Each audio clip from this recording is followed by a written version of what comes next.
Hey everybody, welcome back to another episode of the Arnies. We are three security droids with nothing better to do. I'm Austin Terry, and I'm joined, you know who I'm joined by, Matt Johnson and Keith Baker. Matt, how are you?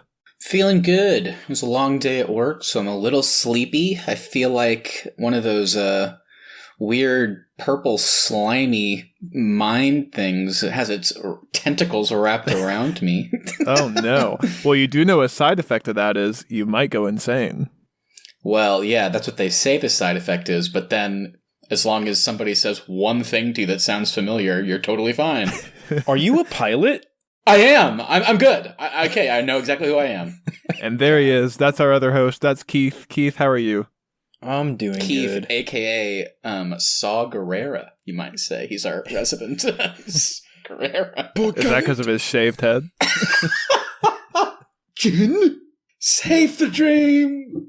All right. Well, audience, I'm very sorry because as you might have just heard Keith's Saw Gerrera impression, get ready for a lot of that because he was doing it this whole week while we were talking. So he's been practicing for this episode.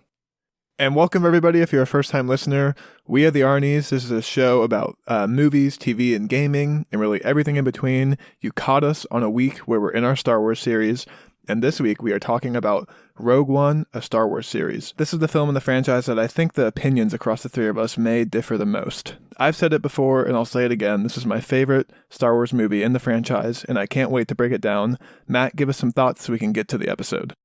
Yeah, I don't know.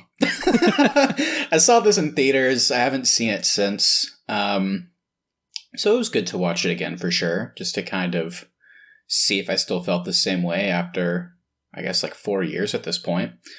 And I guess what I came to realize is even though I don't love the movie, I guess I can't really argue that it's not one of the best. I mean, as we've talked about in this franchise, there's like, 11 movies now? Maybe 3 of them are even... you can only consider 3 of them maybe even good. So, yeah, I mean, I don't love it. I think it's a strong movie. I think I liked it more this time around, but, you know, I think it has a lot of problems. I think more so than any of the other movies in this franchise, this one just suffers, and we'll get into why in a minute, but just to kind of tee us up, I just think they really wrote themselves into a corner with these characters. I don't care about any of them. So that's where I'm at. That's my big problem with this movie. Among the purple mind guy as well, and Forrest Whitaker's performance. Top 3 problems.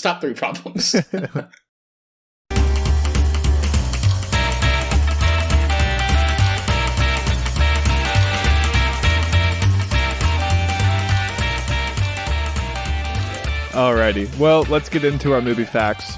And we have to start, as always, with our cast. We have Felicity Jones as Jyn Erso. I rebel. Diego Luna as Cassian Andor. Ben Mendelsohn as Orson Krennic. Forrest Whitaker as Saw Gerrera. Riz Ahmed as Bodhi Rook. And Donnie Yen as Sharut Imwe. This film is also directed by Gareth Edwards, written by Chris Weitz, and scored by Michael Giacchino. I honestly don't know who Gareth Edwards is, the director. Yeah, what's his thing? Was he the guy that did Godzilla? Yeah, Godzilla. Right? Okay. Most movies better than that. I hate Godzilla. That movie, ooh, talk about just a waste of fucking time. I hated that movie. Probably one of the best trailers I've ever seen for a movie. Forrest Whitaker, I guess you could say after watching these trailers, he kind of had the Bryan Cranston role. And we thought Bryan Cranston was going to be a big part of Godzilla and dies about 2 minutes in. Forrest Whitaker is in like the prologue to this movie briefly, and then he shows up with the dumbest outfit and hair I've ever seen. He's so bad in this movie. It's just comical. I hate him in this movie. and I like Forrest Whitaker a lot as an actor, but in the theater and watching it this time, I felt like I was like looking around the room during some of the scenes like, are you guys seeing this? Such a weird performance. Yeah, I thought we would get into this later, but let's just go ahead and do it now. Do you not like him as a result of his performance in this film, or is it just because of the way his character is written? Oh, it's definitely both. I mean, yeah. I think I'm mostly joking around. I think he does what he can. I think he's supposed to be this eccentric character, which they do set him up as he's like this insurgent. He's on the opposition, and I think his time doing that has driven him a bit insane. So they do set that up, so I'll give him that. The voice and the lines are so bad. And then, like, the needless sacrifice after, I love whenever he's like, Jin? And then she's like, you abandoned me when I was a kid. And then he's like, but we're still friends. And she's like, what are you talking about? And then the planet gets destroyed, and he's like, save the dream! And then just dies. It's so funny. That was just confusing me. They're like, he's an extremist. I was like, in what way? That he's like smoking weed out of his stupid oxygen tank thing? I don't know. What is he doing? He's just living on this weird Jeddah planet. Or a city, whatever. I think he's just used a bunch of guerrilla tactics that the rebellion just wasn't ready to embrace yet. Yeah, I think he's kind of a weird example almost. He's probably the most extreme example of why some of the characters in this movie are weird. It's just so, like, their introduction is just so front-loaded with information about who they are. And then when they die, you just don't care. That's kind of how it's like a more contained example, I think, of all the characters in this movie. But, yeah, it's just when you basically are spending, maybe 2 hours and 5 minutes, not including credits, and you're trying to introduce so many main characters that we all knew were all going to die. It's kind of hard to care about them when they try. It feels like every character, it's like in their first scene, it's like, okay, here are 3 facts about me. And then you learn nothing else about them the entire time. And then they have like maybe one scene where they talk to like one other character, and then they just die in the end. So, it is what it is. So we do have some production stuff to talk about. Gareth Edwards is announced as the director, and he comes right out and says his goal is to make a gritty war movie. He feels like this franchise has lost sight of the fact that it's based off of one long war.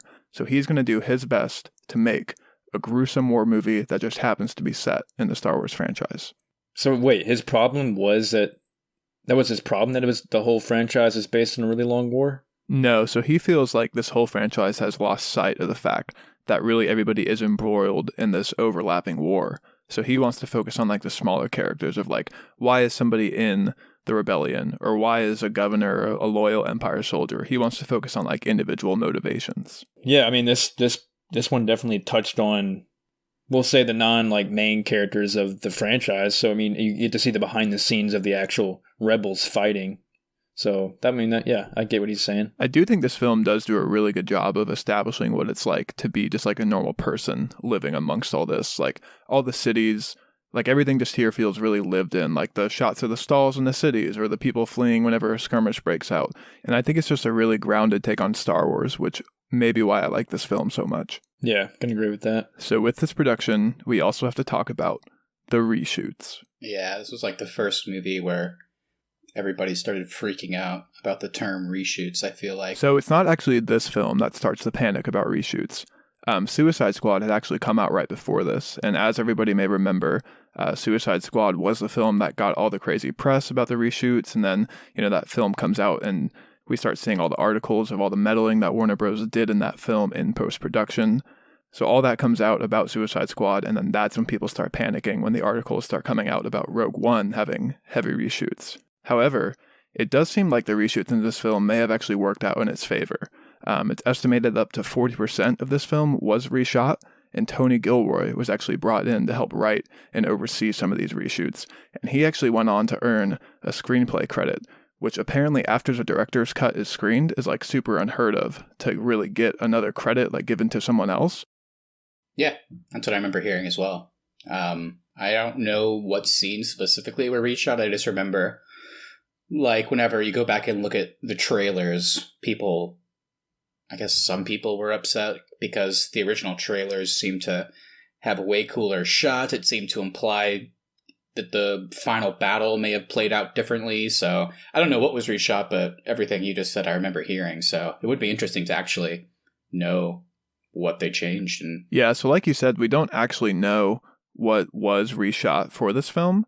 But Tony Gilroy has actually come out and said they did like more work on like character motivations. More work? So what was it like before? So he was really trying to flesh out like why these characters would be so willing to sacrifice themselves at the end. And also apparently a bulk of the reshoots went to the final battle on Scarif as well. There are definitely some scenes that feel a bit forced kind of before the final battle starts, where out of nowhere characters start I don't even know how to describe it. Like, they're saying things that they haven't been saying up until this point, and it kind of feels like just really quickly, it's like, yeah, we're a rebel. we're gonna fight for the rebels. So it is a little bit forced.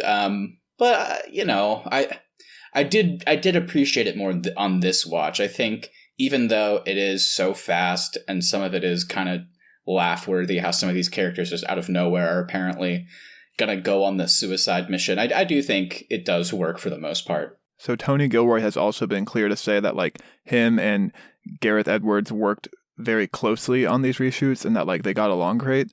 But then he's also done these weird interviews where he's like, the film was a total mess when I got there. They were a total swamp before I stepped in. And then he's also gone on to say like the film was so bad when he got there that it was only possible to improve it. There was no way to make it worse. Who knows? It sounds like a mess. Who knows what's true? Yeah, I have no idea. So one other thing I do want to touch on here is Gareth Edwards has said that he really did want to make a dark, gritty war movie, but then that he also personally believed that Disney would not allow a dark ending. So there actually is a version of this film where everybody survives, but it was never filmed. So maybe that's something Tony Gilroy also changed, was maybe Edwards had like a lighter ending, and then Tony Gilroy came in and was like, no, this movie's about sacrifice. These people need to die. Yeah, I definitely remember hearing either like when the reshoots were starting or right after the movie came out that either in the original script or it sounded like the original plan was for at least Jin, Cassian, and I think maybe it was Baze, maybe, were supposed to survive. And then the movie comes out and then everybody just dies at the end. So, yeah, it seems like just for whatever actually happened behind the scenes, it kind of just sounds like Gareth Edwards and Tony Gilroy must have just had a different take on how this movie should end and how the final, like, 45 minutes of the battle should play out. So it is kind of interesting. It does feel a bit cobbled together, so... Yeah, and Gilroy has gone on to say, like, you know, Gareth Edwards is a huge Star Wars fan, and Tony Gilroy doesn't really give a shit about Star Wars. That's what he said. So Gilroy doesn't really have that same reverence that Edwards did. So maybe Gilroy was, like, a little bit more cavalier about being able to kill characters off, where Edwards may have been just, like, a little bit more attached because of his fandom. Yeah, that sounds weird to say. I feel like out of all people, and we'll talk about it when we get to The Last Jedi, but I think it's cool when people that aren't like super big fans of something still participate in a franchise, but that is just a weird quote. I mean, it's one thing if Tony Gilroy comes in and he's like, yeah, I didn't really grow up with Star Wars, so I just tried to tell the best story I could without adhering to the franchise. That's one thing, but to say that you don't care about the characters, then, I mean, these are all original characters. So, I mean, you kind of need to care about them because you're trying to get us over the span of just over 2 hours to be introduced to all these people and then understand their motivations and care when they die. And we'll get to it at the end. I think some characters, they certainly did better than others, but some of them, it's like, who cares? So if Tony Gilroy really said that, that's kind of messed up to kind of talk about your own characters that way, that we're supposed to care. If you don't care, why should I care as the audience, basically? Keith, you're a resident Star Wars superfan. What do you think? Do you want somebody working on this film that really has that like attachment and reverence for Star Wars? Or would you rather have somebody working on these films that isn't as attached and willing to take some more risks? I don't care. I mean, as long as they do a good job, really. I mean, which I think they did overall. I mean, going back to the ending, you know, should these main characters survive or sacrifice themselves? I thought it was pretty cool that they sacrificed themselves.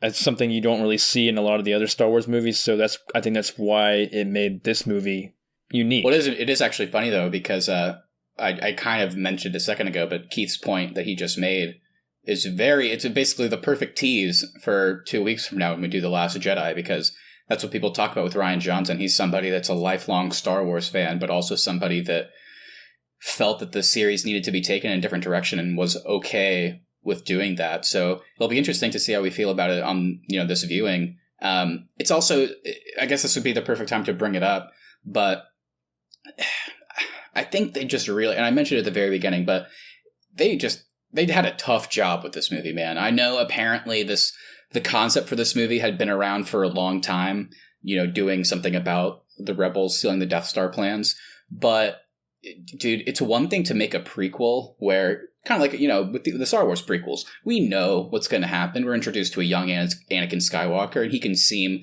like a pleasant enough kid, but as time goes on, we know he's going to be Darth Vader. So when you do a prequel, it is tough because there's a roadmap and you can't stray from it. But in this case, they did like, I guess you would call it like an interquel, where we know what happens right before this movie and we know what happens literally right after. So it's a tough job, and to have characters that you want people to care about and they kind of have to die almost. It's a tough gig, so... I do think, though, there is a certain freedom that comes with that as well, because even if this is like a prequel or an interquel, whatever you just called it there, like, we're still working with all new characters, and we still have a lot of brand new characters that we've never seen before. So we don't have like an Obi-Wan Kenobi or like a Yoda that has like certain traits that people love that the characters have to adhere to. Like, we kind of have a blank slate that we can work with. There really is just like a lot here that we haven't seen done before. And for me, when I saw this in theaters, and even still today, it just feels like such a breath of fresh air for this franchise. It's just so different. I agree. I think it's just one of those things like when I was sitting in the theater and it ends, it's weird because if they had done something crazy where some of these characters make it out alive and it's like it sets up their own future story, that would have been surprising. Would it have been good? I don't know. But then when it ends the way it does, where everybody just dies, it does feel a little bit hollow in the sense, because then you can kind of just retroactively go, oh yeah, they all had to die because none of them were in the original movies. So I get what you're saying, and I think they did pull off a lot and stuff that we'll talk about that I never gave them credit for. So it's just interesting, like the fact that they made a movie that takes place just a couple days before A New Hope, capturing the Death Star plans. We know where that leads. So it was a tough task, and I think in a lot of ways they succeeded, and in some we'll get into if we think they did or not. Well, let's get into the reception really quick. This movie comes out and it makes $1 billion worldwide against a $200 million budget. It launches with an 84% on Rotten Tomatoes and was overwhelmingly well received by critics. Critics praised the scope of the film and the willingness to focus on the war aspect of the Star Wars franchise. Critics also liked most of the new characters in this film and felt the fan moments were done well, but weren't too overwhelming for the film. They also were clear to point out that a lot of first-time viewers for the Star Wars franchise could come in and enjoy this film without having felt like they needed to have seen the other films. As for the negatives, critics did not like the writing or the character development. A couple also felt the film was overbloated and had some action scenes just for the sake of having an action scene. There were some critics that felt this movie didn't introduce any memorable new characters and didn't capture the same magic as the originals. It's tough. I mean, I feel like we talked about it a little bit. I think with the characters in this movie, there's just too many. I feel like objectively there's too many. To have almost all original characters, again, like I've already said, for a movie that's 2 hours and 5 minutes without credits, there was no way they were going to introduce all these characters, give them good motivation, kill them, and have us care. There's no way they were going to do that. So I don't think they were all poorly written. I think some were a bit... The performance was a bit wooden. I think some of them, like Bodhi Rook, I understand his motivation. It's very clear, but there's just not enough there for me to even remotely care when he dies. I mean, I get that he's a defector from the Imperials. I guess he defected because Galen Erso told him to, which is like, okay. And then his whole motivation is... Well, I'm sure Galen was like his mentor and all that, you know? I guess, but I mean, it would have been nice to get that. And the way it comes off of the movie is like, Galen Erso sent me. Why? He told me to. I don't know. Yeah, it's a case-by-case basis, and obviously we'll break down some of these characters. I think some of them are poorly written. Saw Gerrera is just garbage, as we've already talked about. As for some of the other things they pointed out there, I think the scope and focusing on the war aspect is a major positive. The last 45 minutes of this movie really are just oh my solid. God, dude, it's incredible. Yeah, the Battle of Scarif it's like it's some of the best stuff in Star Wars. Yeah, it's awesome. It is great. So in that sense, I agree. I don't really think there was much action that shouldn't have been there. I don't really know what they're referring to. So I won't harp too much on it because we've already talked about it. I just think I would agree that the main negative for me, it honestly really just is all about the characters. So that's where it's at for me. And I just want to be really clear for the audience. Like it was honestly really hard for me to find negative reviews for this film. Like of the movies that we've done for this series so far, this was easily the most widely praised film. So definitely well received by critics. Not Justice League? Not Justice League. No. Yeah, well, I think the good thing I think the good thing about this one is I think even people like me that don't love this movie and people that gave it negative reviews, I think they pretty much they only had one major thing to say, which was, and it is a big thing. I mean, I'm going to say that, but the writing for the main characters and the motivations is a pretty big negative for me. But I will, to Austin's point, I think it does show how solid the movie is if if you look at all the negative reviews, that's pretty much the only negative they have. It is a big one, but there's not like a million little things you can pick apart like the prequels, for example. And there is one more review I do need to read, you guys. Oh, no. It's not from any of you. Oh, okay, thank God. I was nervous. It's from the main man himself, George Lucas. Oh, I saw this. He liked it more than The Force Awakens. Yeah, well, that makes sense. I'm with him on that. I did too. So. Yeah, I did too, actually.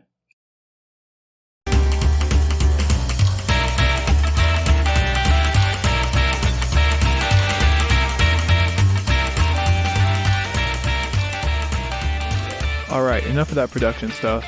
Let's get into the movie. We are very quickly introduced to Jin and her family. Papa? Stardust. My Stardust. Papa? All right, Austin, go ahead and set this up because, oh my God, once we get to the farm part, already, this movie was off to such a goddamn good start, and it just introduces one of the dumbest things I've ever seen. So please, set this up, Austin. So we are very quickly introduced to Jin and her family. We find out that her father is, I guess, an Imperial scientist. Basically. Who worked on all their weapons. Yeah, her father's name is Galen Orso. And the main villain of our film, Captain Krennic, is trying to get Galen to come back and finish up his work on the Death Star. You know, like I said, it starts off so great. I love, even just visually, I love the shot of them flying down. I like how everything looks practical except the ships. You know, like the actual... And a totally new planet as well. Thank you. Thank you for not giving us Tatooine. And it looked different too, which was appreciated. It was such like a beautiful vista and the mountains, and then you could actually see like the waves hitting the water, and then there's just these crazy Star Wars ships flying over. It was such a cool thing to see. And I loved the interaction between Galen and Orson Krennic, where Galen tries to pass it off that his family is dead. He has nothing. He kind of... isn't what he used to be, but Krennic somehow already has seen through that. And yeah, I think we do need to give a big shout out to Ben Mendelsohn as Krennic, because he is so great in this movie, I think. Do you guys feel that way as well? Yes, definitely. I remember seeing him in, did y'all ever see Bloodline? Yeah, he was great in that. He's in Bloodline, and he's also in HBO's The Outsider as well, and he's fantastic in that. He's a good actor. Yeah, I thought I think he might actually be my favorite actor in this movie. I think he did a great job playing that role of Krennic. I think it's easily one of the best performances. And we'll get into it later with the scenes with Darth Vader. So good. So cool. Yeah. This opening scene though with Galen and Krennic was pretty cool. I think it was a good intro into Galen, kind of setting up the way he's kind of denounced the Empire and he's just trying to be an innocent farmer. It is nice, too, to see an Empire soldier actually, like, look around and say, hey, I don't really want to be doing this. Like, we don't really get that, like, in any of the movies. Like, all the other, anytime we see, like, a stormtrooper or a general, like, they're always completely bought in. I guess except for Finn in the new series. Yeah. But other than that, though, like, it is nice to see that there is at least, like, some people who do think for themselves within this regime. Mm-hmm. Yeah, and I thought this was a great opening. Unfortunately, as I referenced, we got some dumb stuff going on already. What in Jakku's name was this mother thinking? She just she's supposed to go off with their kid and hide, and she just walks up to them. She loves her husband. She's like, I'm going to try and save him. There's like 5 guards here. I thought that was kind of funny how she's like, I don't remember her name as like it's Jail or Lyra, Lyra. Yeah, Lyra's dead. And then she's like, oh, Lyra's back. I know, and dead. she just I liked his line, but his whole thing, and clearly this was a plan that they must have had. Is like, I'm going to try and convince him that you guys are dead, and then it's not like she's hiding in the grass and like is listening and like pops up. She just walks over. Obviously dies. So I was laughing at that scene pretty hard. I was like, I just don't know what her master plan was here. So I'll play devil's advocate here. Clearly, Lyra and Krennic have had like an existing relationship. So I'm sure she was just trying to like leverage that they know each other. Maybe he won't kill me. Maybe he'll be happy to see me. Like that sort of stuff. Yeah. Well, I guess that begs the question of if she knew that Galen's plan was to say that she was dead. I guess that's true. So either way, it's pretty funny. And then so then Jin goes to her weird underground bunker, and then she is rescued by a young Saw Gerrera. And that's kind of where it goes to the title card, if I remember right, which was a bit odd. The music and do you guys like the main theme in this movie? I like the music, but the main theme just sounds like, you know what the main theme in this movie sounds like? It sounds like Austin for our music bracket episode. It sounds like the fake Star Wars music. It sounds so cheap. It sounds like it's about to be Star Wars. It goes like, bum, bum, bum, bum, na, na. It's like goes weirdly like cheap. It's almost like, even though it's a Star Wars movie, they couldn't afford John Williams. Well, that's what I was going to say. They didn't have John Williams, so they had to do what we had to do. They had to go online and find some free samples to play. They're clearly just trying to do their own thing, but I just thought it was kind of a misfire. Anyway, so that's our opening. I think besides the mom thing, it's pretty solid. It kind of gets you invested, and I like that we get to see Krennic right away, and I agree with you guys. I think both the character and Ben Mendelsohn are just great. So, solid opening. Yeah, so we do have let's just cut pretty much like right to Jeddah. There's a pretty big time jump. Jin is now grown up. She is very quickly recruited by the rebellion because they want her to get them in contact with Saw Gerrera, who's an extremist, and they also want to leverage the fact that she is Galen's daughter to maybe help the Rebel Alliance track down Galen, who is now working on the Death Star for the Empire. She's not bought in. She kind of goes against her will. I think she's more just interested in finding, if there's a chance to find her dad, she'll take it. But kind of the classic thing, she's not really invested in the actual, like, you know, the Rebel, the mission, the code, or anything like that. So she's like the Han Solo. A little bit, yeah. Yeah, I think she's also just a survivor too. Like she's just trying to get by. You know, her family's been taken from her, and she's clearly had a falling out with Saw Gerrera. So at this point in her life, she's really just trying to get by and stay out of the way of both the Empire and the Rebellion. Yeah, exactly. So you're right. We do it basically after the title card comes up. We're in Jeddah very quickly. Like the movie kind of gets going pretty quick, which is appreciated. Obviously, as we've talked about, it would have been nice to maybe find out a bit more about some of the characters, like, you know, whatever. I guess we do meet Cassian and. Or I guess maybe not K2SO yet, but Cassian, we get that kind of scene that I actually like when he's a spy and he actually kills an informant pretty brutally, which I thought was like, whoa, quite the intro. But I actually, you know, I was pretty harsh on Cassian's character the first time I saw it. I was like, because he's basically the other main lead, I guess I was a bit harder on him than like the other side characters that are purposefully smaller parts, I would say. But I like Diego Luna as an actor, but I warmed up to Cassian as a character a bit more this time around. And his intro is so cool. I love that he's going to get information on the Empire. And the second, like, things go wrong, he kills the stormtroopers and then also kills the informers. Like, whoa. Like, it was unexpected in a good way.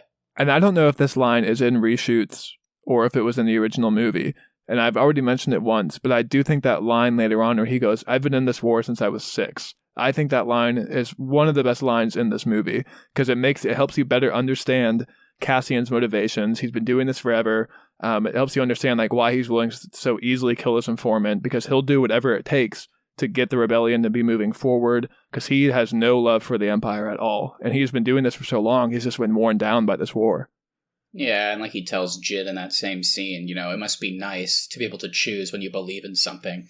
I haven't had that. I've been forced to be in this fight since I was 6. So I think part of that also is that's probably one of the other main things besides Galen's death that makes Jin finally like, I'm a rebel. I rebel. Like, you know, it is what it is. But I did like Cassian a lot more this time. So it was a bit easier to get on board of their little team up at the beginning whenever they go to Jeddah, the 3 of them along with K2SO. Yeah, so let's get into Jeddah. The Empire is here trying to mine crystals to power the Death Star. It's also revealed that crystals power the Jedi's lightsabers.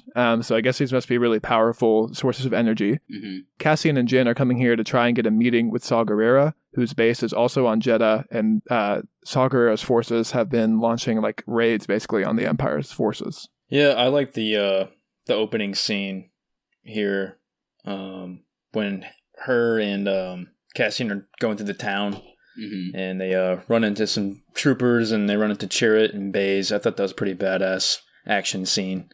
I guess we should talk about in Chirrut and Baze. I like the performances. What are the wills? What do these guys believe in? I'm a bit confused here. My two biggest flaws with this movie are we don't understand really these two guys' background, and then also Saw Gerrera. Those are my two biggest things in this movie. But I would have liked to have spent more time here figuring out who these guys are, what they believe in, what their relation is to the Jedis. Like, I think all that stuff would have been really interesting to learn. I know. Well, they asked Chirrut if he's a Jedi, and he says no, but he says, I'm with them with the Force, though, or something like that. It's like, I'm not a... So I don't know. It's a bit strange. Clearly, there is a connection to the Jedi in some way, because Jedha is, like, apparently the last sacred Jedi ground, which on this viewing, I think it's interesting that it got destroyed, because we always kind of joke about how, why is it that 20 years from now, that everybody in the sequel trilogy is like, Luke Skywalker, he's real? It's like, yeah, how don't you know that? But why doesn't anybody know about the Jedi? Well, maybe if all of the Jedi, places of importance were destroyed, like Jedha, maybe that's why. So that was interesting. But also, going back to the Wills thing, I know the Wills have something to do with the Force. Obviously, Chirrut, I remember when I saw the trailers, I thought he was like a former Jedi that was blinded. But apparently not. He just has he believes in the Force, but also, I mean, there's so many scenes in this. The guy's blind. He must be a Force user, right? He's got to be in some way. It's so confusing because I don't know. The mystery they want to portray. I mean, yeah, I think the implication is he must have some level of the Force. But I agree. And it's a shame because, like Austin said, I think both these guys, Donnie Yen and Jiang Wen, I believe is how you pronounce the actor that plays Baze. The performances are great. I really like them, and I like how... they're awesome. I like how they introduce these two characters specifically, like Cassian and K2SO, that they introduce them as like a package deal, like they have a history already. I like that. But it is kind of a flaw that we really don't get into at all what they believe in, especially when Baze doesn't believe in it anymore. We're kind of left, but I don't know what Chirrut believes in really, except the Force. Is that it? I don't understand it really. So, well, get ready for Chirrut and Baze coming to Disney Plus soon. Chirrut and Baze, can't wait! Hell yeah! I would probably watch that if I would honestly be so in for that. Yeah, that'd be cool. Yeah. Maybe they can tie into the Obi-Wan show if that ever gets made. Well, they are doing actually. I think they're still trying to make the Cassian and K2SO prequel show as well. Which I'd be down for that. I was never interested in that, but after this viewing, I'm actually kind of down for that. So I'd be down for just a solo K2SO stand-up show. Like, man, yeah, he was. I always loved K2SO is fucking amazing. He's better. He's the best droid in this entire franchise. He's better than R2. He's better than 3PO. Well, he's better than 3PO. He's better than BB-8. He's amazing. He's better than that weird droid they for some reason introduced in Rise of Skywalker. But yeah. He's leaps and bounds better than 3PO. I think he's definitely better than R2 slightly. And something I was thinking about on this viewing is he basically is R2. Because we know based on R2's beeps and how people respond to him that he is kind of sassy a little bit. R2 does have sass to him, and he's so helpful and he always saves the day. K2SO is basically that, except just with a voice actor. So I thought that was kind of cool. So I really he's the most K2. Battle worthy out of those droids. Yeah, sure. He's actually able to operate a gun. Well, that was cool as well because I like his backstory. It's pretty simple, but it's super effective that he was a former Imperial droid, specifically made for the Empire that was just reprogrammed, and then a security droid too.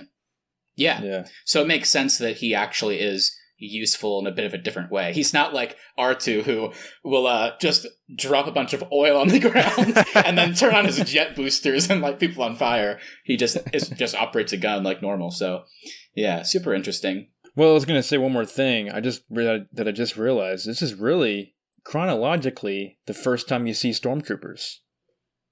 I guess you're right. Which is kind of cool. Yeah. Yeah. This takes place, as we know, at the end, like immediately, within days before A New Hope. So yeah, you're right. I guess this would be, at least in the movies, I assume if maybe that show Rebels, I guess, would be starting before, but in terms of live action, definitely. Yeah. So pretty cool. Yeah, that is cool. So let's go ahead and let's just get into Saw Gerrera and his compound, and let's just kind of run through everything with him. Oh man, and there's a lot of stuff happens here. We're introduced to Bodhi, played by the great Riz Ahmed. He's a great actor, and basically his first scene is just him going up to Saw's people and is like, Galen Erso told me to find Saw, I need to find him. And then he's just kind of bound and taken captive. And then this leads to just a bizarre scene where Saw kind of interrogates him and doesn't believe anything he's saying. Lies! Lies! So he forces him to sit in a cage where a purple mind slime ball attaches itself to him, and apparently it makes you tell the truth. And then Saul just throws in at the last minute, but there is a side effect that you would go insane. It's like, oh, okay. And so I guess this leads us into kind of the rest of the characters being taken to Saw's fortress. So yeah, this squid scene, man, I don't know why this is in the movie. How did this make it through the reshoots as well? What were they thinking? Is it a rule that in the Star Wars universe, in every desert planet, there has to be some sort of like fat ass squid? Like you got Jabba the Hutt, yeah. Then you have that other one in Force Awakens. Yeah, yeah, Umpar, yeah, and then you have Bokalit in this one. Yeah, yeah. I don't know what it's made it in, especially as I joked at the beginning. In the next scene, whenever Cassian and crew are talking to him, I guess we're supposed to be worried for him because he won't remember anything and he's been driven insane. But then Cassian just goes, "You're the pilot." And then Bodhi's like, "I'm the pilot." And he's like, "You were sent by Galen Erso." And he's like, "Galen Erso." And then he's fine the rest of the movie. So it's a little like, how did this make it through? I agree with you. I don't know. Yeah, but I do like Bodhi later on, so I am glad they find a way to like regain his sanity, because I think he is a great character in the final couple acts of this film. Again, kind of like you were talking about the weird slime monster. I mean, I know it was kind of cool for people when Forrest Whitaker was cast as Saw Gerrera, because apparently he voiced that character in the Clone Wars before this movie ever came out. So this was kind of a cool big deal where they brought back the same actor to play the same character in live action. But other than fan service, he serves no purpose here. I mean, they could have found a different way to get the hologram to her, I guess. It felt a little weird, and I didn't care at all for their reunion because Jin doesn't care, and Saw doesn't understand why she's mad. So it's just a weird scene that never gets resolved before he dies. Yeah, I kind of want to know if Forrest Whitaker got the Jared Leto Suicide Squad treatment, where he filmed more scenes, but they were cut. Yeah. Oh, man, I hope not. Hope there wasn't any more of him. Yeah. But you are right, Matt. His character is very much so shoehorned in here, and it does kind of feel pointless, this whole segment. This is my least favorite part of the film, but I am glad it only occupies like 8 minutes of the film as well. Yeah. What did you think about whenever we get to the hologram? What did you think about that? I actually do kind of like this, because it does allow for Jin to get like a kind of last moment with her father without having us to have like a big reunion scene. Because this is the beginning of the Rogue One plans, so it was definitely necessary. And so this is also where we find out that Galen has personally built in a weakness into the Death Star. And that was always the big joke in the originals, is why would the Empire purposely build this big weakness? But we learn here, the Empire didn't build it on purpose. They didn't even know about it. So what do you guys think about this little bit of retcon? Do you like that the Empire doesn't know about this weakness, or do you kind of wish that we hadn't have had this in this film? I think it makes sense. I think it's a smart retcon. It was always strange. I won't go into it because, like you mentioned, it is weird in the original that there is just such a specific way to destroy this thing. So I thought it was kind of a cool way to, retcon that and give, the characters in this movie a reason to understand how it can be destroyed, and that becomes the main goal. So I thought it was cool enough. I liked the emotional moment where Jim's crying as well, and he starts switching from talking to Saw to talking to Jin. So I thought it was an effective scene. I enjoyed it. Yeah, I think this is so smart the way this is done, because this just totally erases that argument that people can make about how, why would the Empire build that in? The Empire doesn't know about it. It was built by a defector, basically. So I think it's really cool and smartly done. Unfortunately, the reunion's cut short by the first test of the Death Star weapon. We get our return of Tarkin. He demands to see a test of the weapon, and Krennic says he will not fail, and they shoot the beam down onto Jeddah City. Oh man, I thought that was so cool how they brought him back in this film, even though it was CGI and he did kind of look weird. Yeah.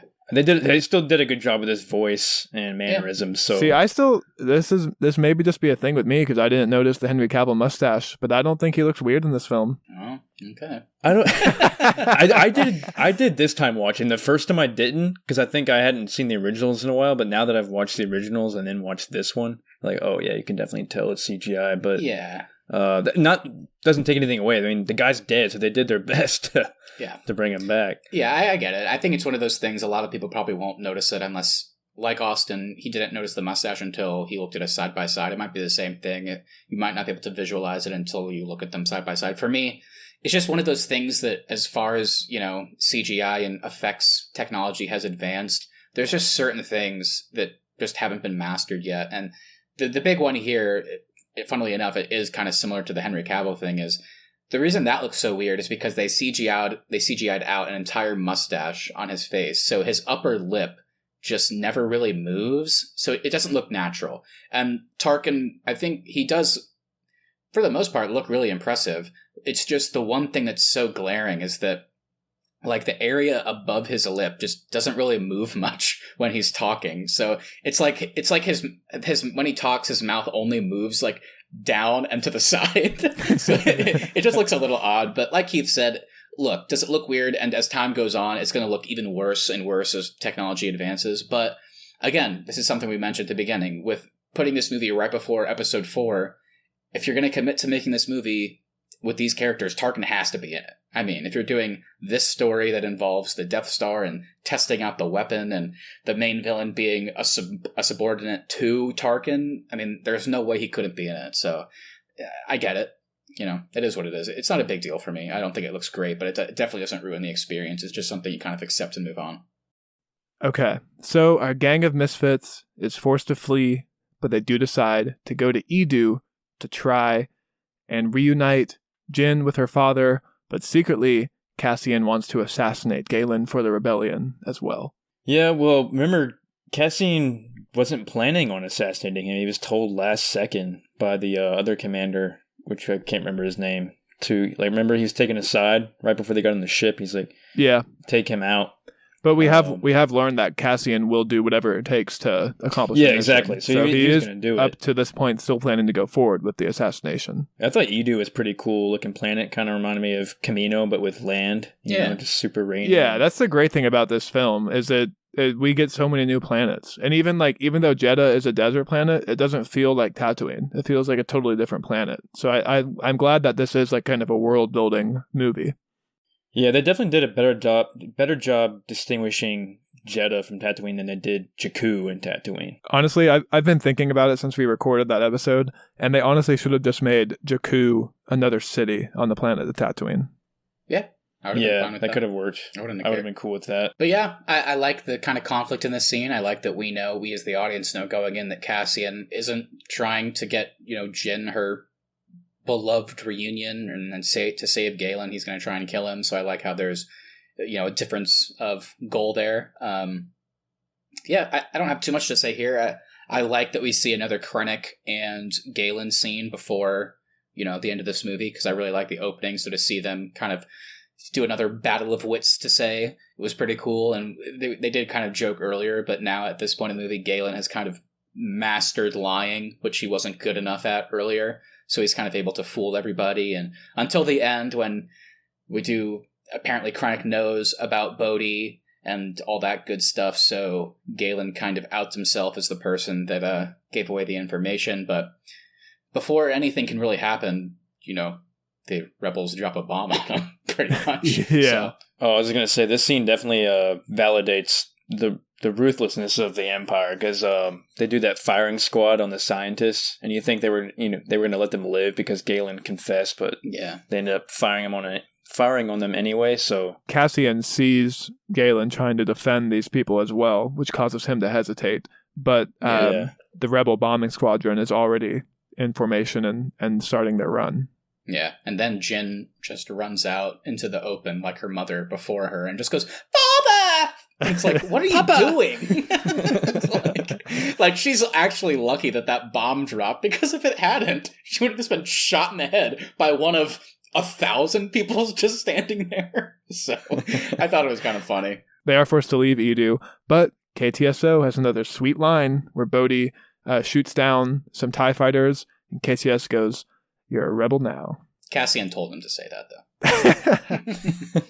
So we do have our first shot of Vader in this movie. So, yeah, before we get into it, there's only one negative to this scene to me. And I love James Earl Jones. He's a legend. Does pretty noticeably sound a lot older here. Kind of a bit distracting in some moments.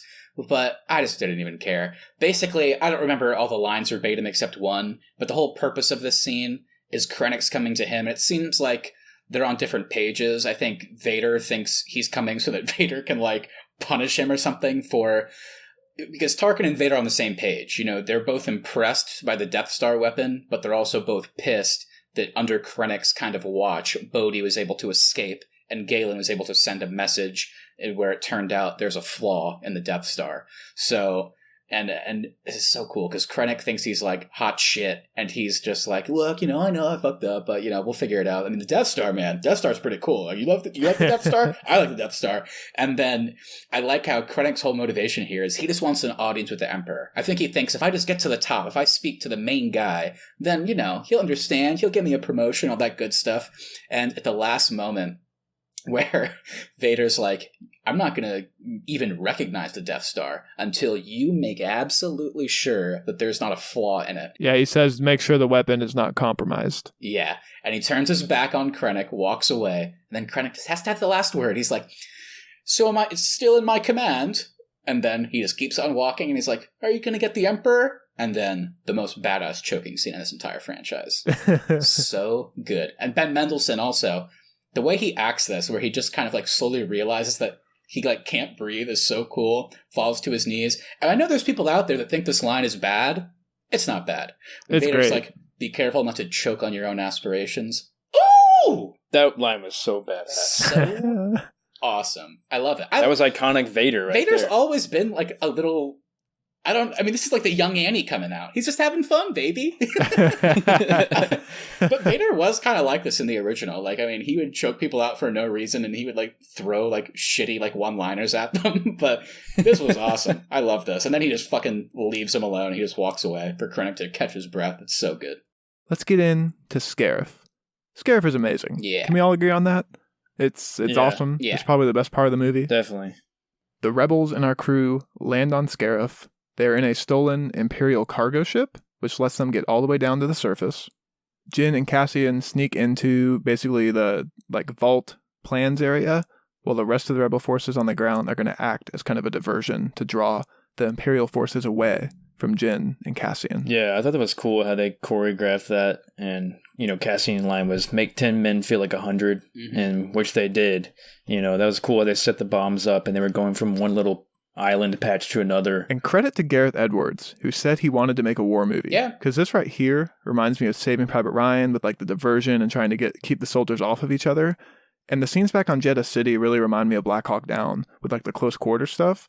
So I think the fact that I can get both of these films from a Star Wars movie is just really a testament to what Gareth Edwards wanted to achieve with this film, and I think he really did accomplish his vision. I think he succeeded. So now I want to touch on Admiral Addis and the rest of the Rebel space fleet arriving into orbit above Scarif, because this is incredible. Yeah, it's cool that we get a space fight to accompany everything else going on, essentially.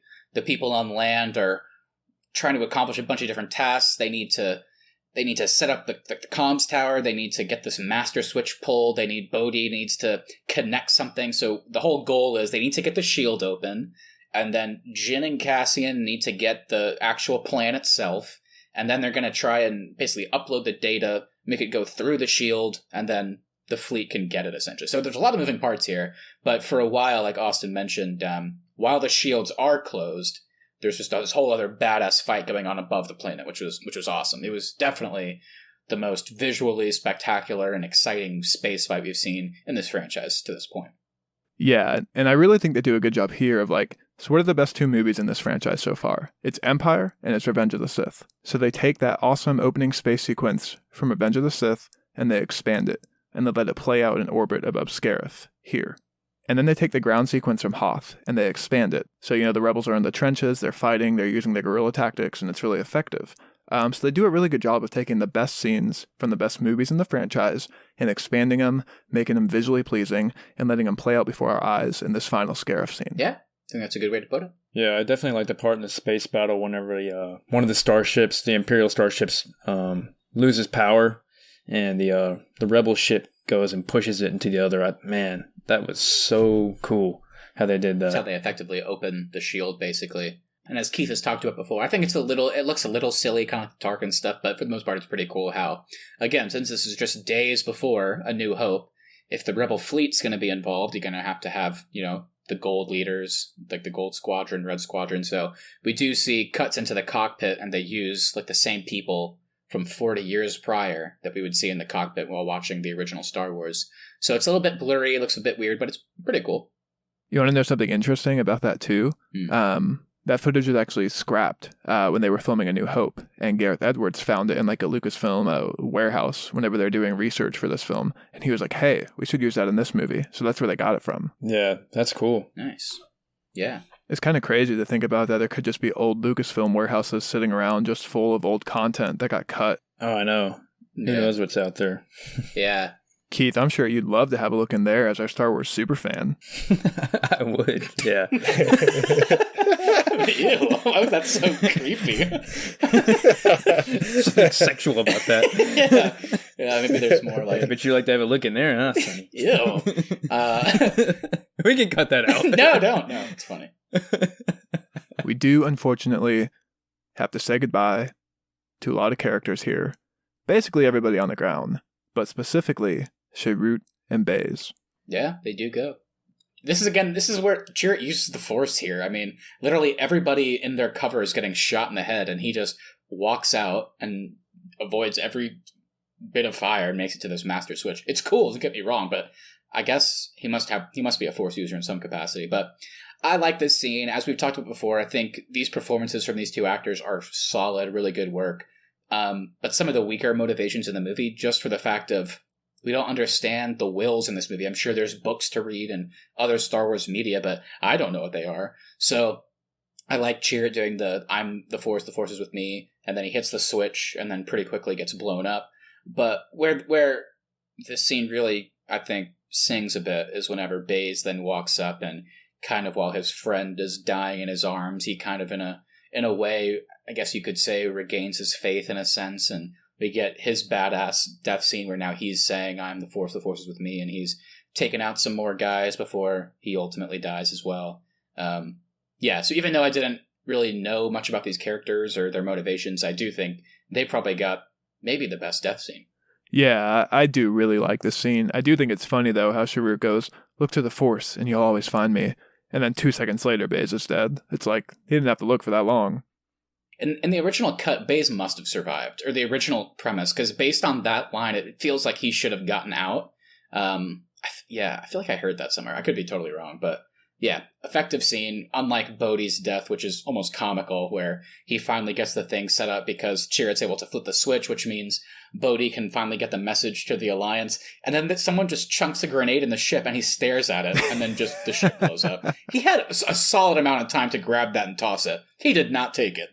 It's time to say goodbye, once again, to K2SO. Another good death. Pretty solid. It's such an emotional death, too. Like, they did such a great job making me actually care about the droid in this movie. Yeah, I think this is really cool. He's protecting Jyn and Cassian. He's trying to help them at the same time, help them get the Death Star plans, like the actual little, in the library of code or whatever you would call that. I don't know. So he's helping them find it at the same time. He's just getting destroyed. He's getting shot so many times, and so many stormtroopers are coming in. He's still getting good shots off. And then he ultimately sacrifices himself by... He's taken so many shots, he just tells them they're going to have to climb instead of him helping them, and then he just destroys the console, locking the door and killing himself in the process. So another, I think, effective death scene. Yeah, and I like how you have his voice changing the more and more he gets shot. Yeah. It really is such an emotional scene. Yeah, it sounds like he's like powering down or running out of battery, basically, is kind of how it seems like they took that approach while he's dying. So, yeah, I thought this was pretty emotional, and I enjoyed it. The Rebel fleet is able to take out the shield gate in space, and the ground forces are able to transmit the Death Star plans. However, said Death Star does show up, and it shoots its destructive beam down into Scarif. Yeah. And now Tarkin's back in charge after kicking Krennic out for his mistakes. We get to see kind of Tarkin in the same role that he had in A New Hope, where not only is he the Grand Moff, but he's also the one kind of in charge of shooting this weapon. So it was pretty daunting to see the Death Star from the perspective of you're on the planet looking up, seeing this thing about to destroy you. Oh my god, it's such a cool shot. Yeah. It's awesome. I really enjoyed this scene with the last scene with Krennic and Jyn on the tower. And Krennic just thinks he's about to save the day, and then, he gets shot by Cassian, and the defeat on his face was just, oh man, it was so cool to watch that. Yeah. I think this is a great scene as well. However, it is very stupid of Jyn to then be like, the Death Star has a weakness. It's got a weakness, and I need to tell you about it. I would have been fine with that if she had been the one to then shoot him. It is kind of weird that she says that and then gets lucky that Cassian survived his fall and is able to then shoot him in the back. So, yeah, I agree. A bit weird on this viewing. I was like, that was an odd thing to do. But again, as we've established, the females in the Urso family, they have interesting timing. The mother just, maybe a bit braver than they should be. Just walking on out, I'm going to save the day, get shot immediately. Jin's like, there's a weakness in the Death Star. And then she doesn't do anything after that. So, kind of funny. I agree with you. It is odd, but it leads to some great stuff. The shield is fully down. Jyn succeeded in getting it in. Krennic got shot in the back. They upload the plan, so the rebels officially have it. And then, before we get to all that good stuff, we do get the last death, which is Jyn and Cassian kind of walking back down to the ground, looking up at the Death Star. They see it fire, and then they basically have just a couple last few moments together before the blast kind of overtakes them. So, yeah, it's just such a great scene, and it's so sad, but it's also just so beautifully shot as well. And Matt, I know you've said you weren't very heavily invested in these characters, but from what we've been talking about, it sounds like you actually have really cared about some of these deaths too, though. Yeah, I guess what I mean is, I think the death scenes are good and they're effective. But that being said, like I mentioned, I think like the Chirrut and Bae's death is well shot and well executed, and it makes sense. Bae's lost his faith. His friend is like, "You'll find me in the Force," and then before Bae's dies, now he's saying, "I'm the Force is with me." Like, oh, good stuff. Bodhi finally, like, he isn't just staying on the ship like he did on Edu. He actually has to go out and he has to avoid fire. He has his own job that he has to do, that if he fails, then none of this will work. K2SO, same thing. Like, everybody has their own mission, and all of these scenes are great. It's just, again, I don't know what the solution is. It's the problem with the movie. It's the runtime and having to be introduced to everybody. I still don't care when Bodhi dies. I think it's like an effective scene watching these people, but I just don't know anything about them. So it feels a bit hollow, but I can still appreciate the artistry and filmmaking and the choreography in these scenes. Same thing with the Jyn and the Cassian one. Again, we know more about these people, still not a huge amount, but that being said, I like that it's not like they kiss weirdly in this scene. I like that they literally just are both really injured at this point. I like that they're on this beach watching this blast come in. They just hold hands, and then I think they decide that they would be more comfortable if they maybe just held each other and looked the other way instead of the blast. It's really, from an artistic standpoint, it's super effective. I kind of just wish I may have had like another movie or TV show to get to know these characters better. So, yeah, I agree with all that. I do kind of wish we got to know these characters a little bit better before we do have to say goodbye to them. However, for me, I think these deaths do hit a little bit more. Like, I care about these death scenes more than I have than really anybody else in this franchise, with maybe the exception of like Anakin or Yoda. Other than that, though, like, I find these deaths way more impactful here. Yeah, I will say this, actually, now that you made me think about this. My whole thing is that I don't care as much as I wish I could based on not knowing these characters and their motivations all that well. But to kind of play devil's advocate to myself, I also have said since I first saw it, the Han Solo death scene is one of the worst in this franchise. Han Solo is a legendary character. I feel nothing when he gets stabbed by his own son and then falls off the walkway. So, at the very least in here, I mean, I don't know these people. I just met them in this movie. But these death scenes, even Bodhi's, which is the worst of them, I think, are all 10 times better than that scene. Where, literally, he gets stabbed by his own son. And, like, he, like, puts his hand on his face and still accepts him and then falls to his death. But that death is garbage. So I will say, I will kind of like play devil's advocate to my own argument. I think these deaths. I don't know as much about the characters, but so well done, I would say, the death scenes themselves. I don't have too much to add on this. I'll just say that it was kind of cool that throughout most of this film, Cassian and Jin kind of had tension just because they didn't agree on everything. And so I was glad that they did not do some cliche thing and make them like lovers and kiss and all that kind of shit, because I was really worried they were going to do that. I was glad they were still just friends at the end, and they were still, they knew their differences, but at the end they came together for the cause. So, I mean, that's what this movie was about. It was about the sacrifice. So yeah, I mean, everybody died at the end. So it's the way it was. Yeah. The Rebel fleet does receive the plans for the Death Star.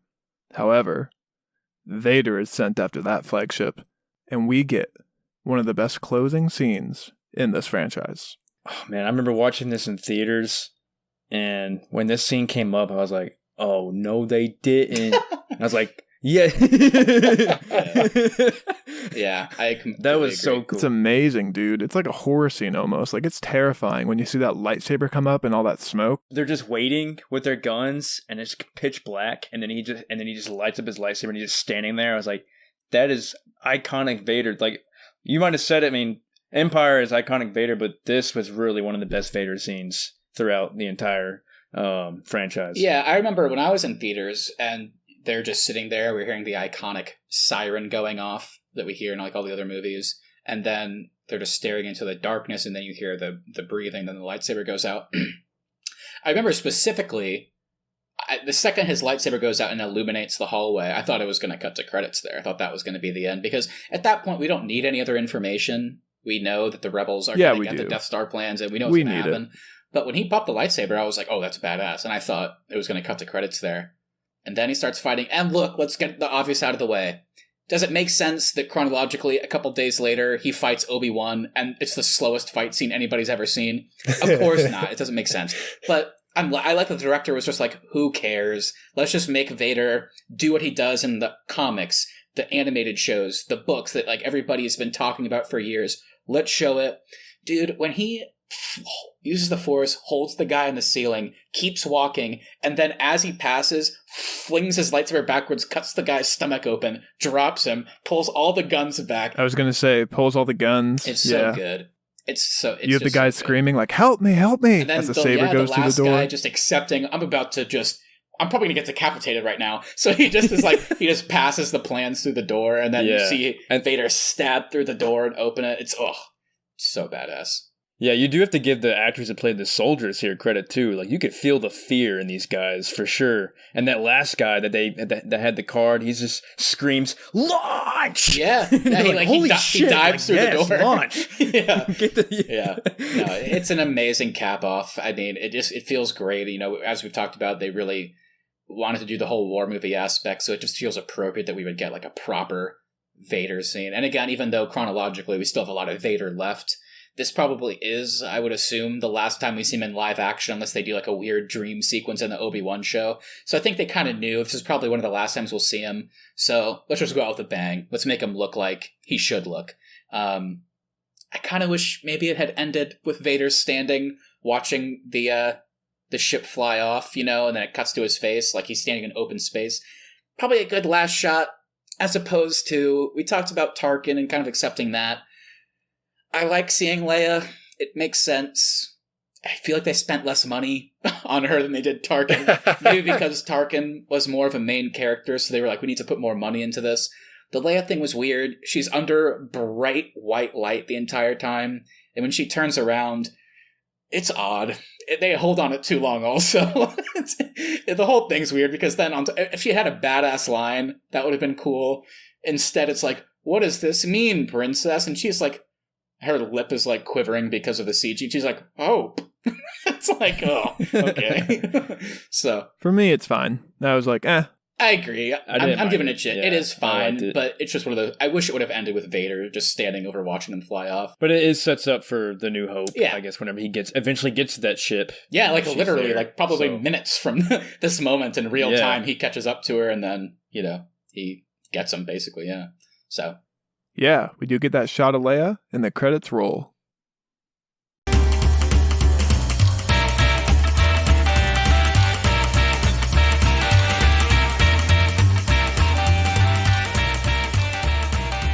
So that's the bulk of the movie, but we got to touch on some smaller stuff that we didn't get a chance to get into. Let's do some quick hits. I feel like we need like a jingle the way you said that. Maybe we do. Quick hit. I don't know. We'll figure it out. All right, so we missed one very important scene back on the Yavin 4 base with Jimmy Smits reprising his role as Bail Organa. That's right, yeah. Great scene. I also like that he had mentioned that he was going back to Alderaan, obviously setting up the tragedy that would also come probably a few days later, where in order to pry Leia of information, Tarkin blows up Alderaan, so killing her father and everybody there. So I like that they kind of mentioned Alderaan with everything going on as well. Yeah, so that is a really cool scene. I like that a lot. What do you guys think about Krennic in this film, and how does he compare to the other villains in Star Wars? I guess it's tough to compare, just because most of those other characters had multiple films. But that being said, I'm not going to try and rank them or anything, because he probably would be lower just for that fact that he's only in one movie. But Ben Mendelsohn's great, as we talked about. I like that his whole thing is he's just a kiss ass. Like, yeah, like in terms of the Empire, he is a big deal for basically spearheading the Death Star project. But at the same time, he's not doing it for any reason. He's just doing it to get more clout and hopefully the Emperor will give him like a raise or something. Yeah. So I kind of like that. I kind of like that. That's like that's his goal. Yeah. So definitely a different type of villain than we've seen before. Yeah, I'd say he's probably in the top 5. Like you said, Matt, I like that he had more of a desperation in him compared to the other people. The other people were kind of already established badasses, and he wasn't. He was trying to be a badass, but no one would give him any credit. And he's the only one of these villains, the main ones that we've talked about, that isn't a Sith or a Force user.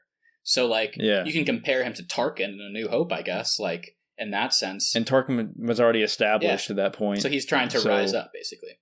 And, I mean, we have to, like I said, we have to acknowledge, I mean, he really did spearhead the Death Star. So that is a huge deal. Yeah. So he's a very important character. Yeah. He's probably accomplished more than anybody, maybe except Palpatine and Kylo, just because he got the Death Star built. Yeah. They liked it so much they built it again. With the same defect.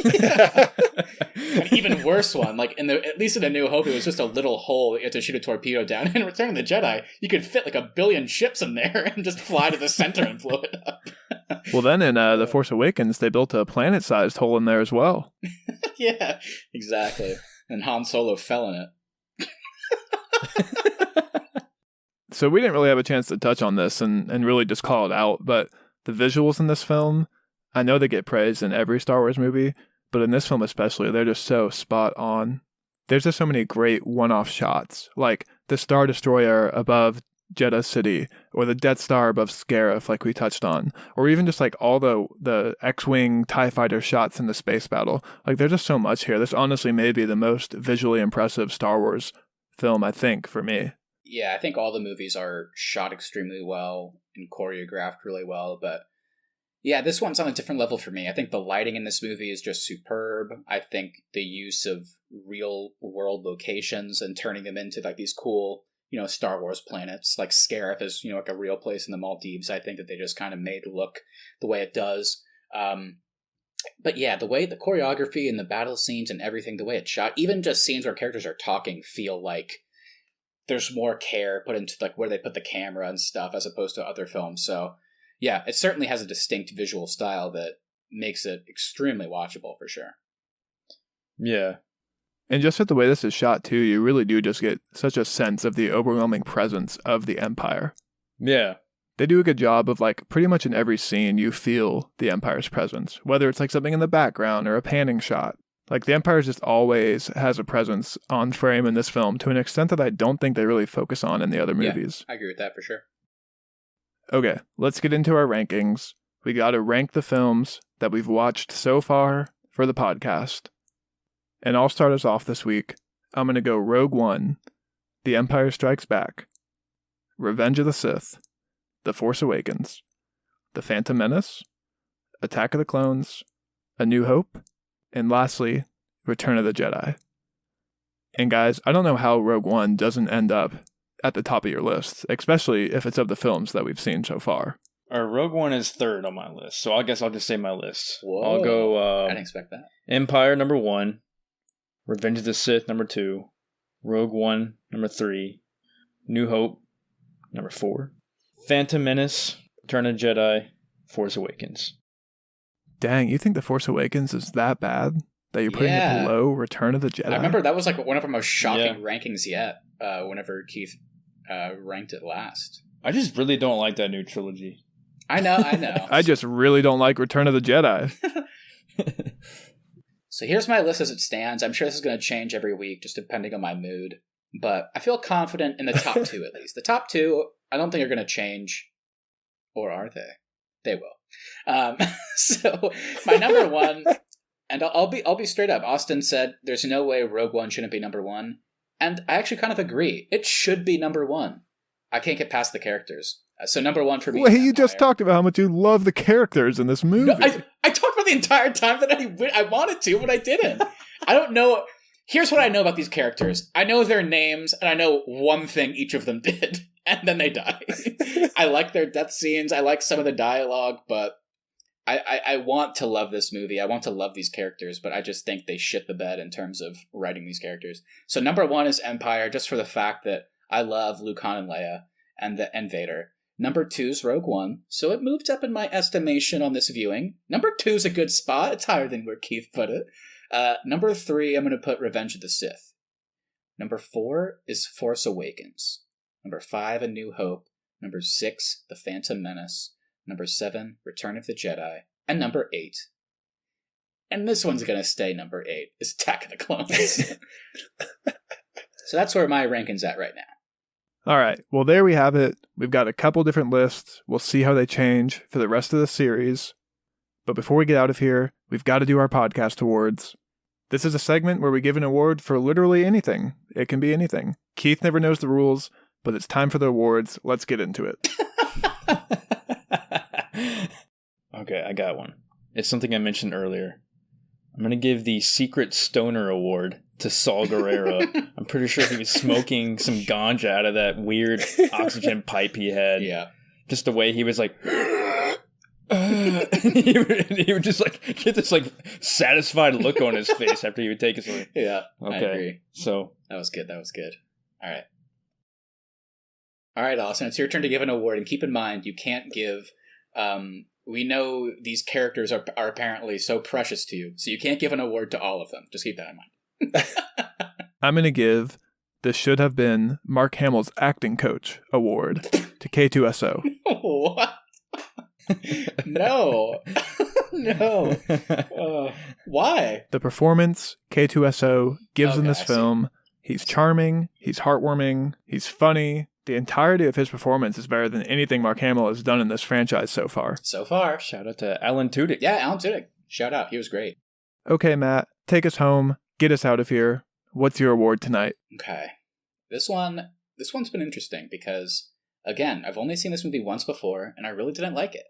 And this time, I did like it more. Unfortunately, based on this review, I simply cannot give an award to anybody or anything involved with this movie. My award will be for Most Accidentally Sexual, and it's going to Austin for sexualizing Keith's trip to the Lucas compound. Where he's going to do his research. I didn't sexualize it. Keith sexualized it when he said, "Oh, baby, I want to be in that compound." No, but the way you said it was like, oh, I bet Keith would like that. Yeah, and then you moaned into your microphone. That's not my fault. That's yours. Oh, my God. You're going to have to watch out for George Lucas in there. He might be prowling the grounds. Hey there, Sonny. What you doing here? I like Austin's revisionist history of Keith's reaction to that joke was, "Oh baby, I want to be there." Oh my gosh. Alrighty, well everybody, if you made it this far, thank you so much for listening. If you enjoyed this episode, please make sure you hit that subscribe button so you never miss any of our upcoming content. Also, if you wouldn't mind sharing us with a friend, we really do appreciate that so we can continue to grow this show. At the Arnies is our social, and the Arnies.media is the website. We'll be back on Tuesday with a discussion on The Haunting of Bly Manor. Ooh. Boo! Also, everybody, we got a good month of content here. Like Austin mentioned, next time we're doing Haunting of Bly Manor. And the week after that, Austin, you said it at the top. This one might be our most controversial yet. I don't know, man, because we got The Last Jedi the week after that. We do. Ooh, that we do. It's going to be interesting. But in the meantime, if any, as we love reviewing series on this podcast, so if you're somebody that's into watching The Boys, then you simply cannot miss out. Every Thursday, you can catch a new episode of the podcast within the podcast, The Boys Talking the Boys. And on this special series, we review each and every episode of Season 2 of Amazon Prime's hit TV show, The Boys. So this Thursday, Austin, I believe, we'll be reviewing... Episode 7. Episode 7. I almost forgot. We're almost done. And after that, more Star Wars coming your way, because we'll be reviewing The Mandalorian in a few short weeks. Yeah, we are 7/8 of our way through The Boys. And check us out on Instagram at the Arnies. Feel free to send us your comments on this episode and upcoming episodes. Nice. All right, thanks everybody. We'll see you next week. Save the dream! More lies!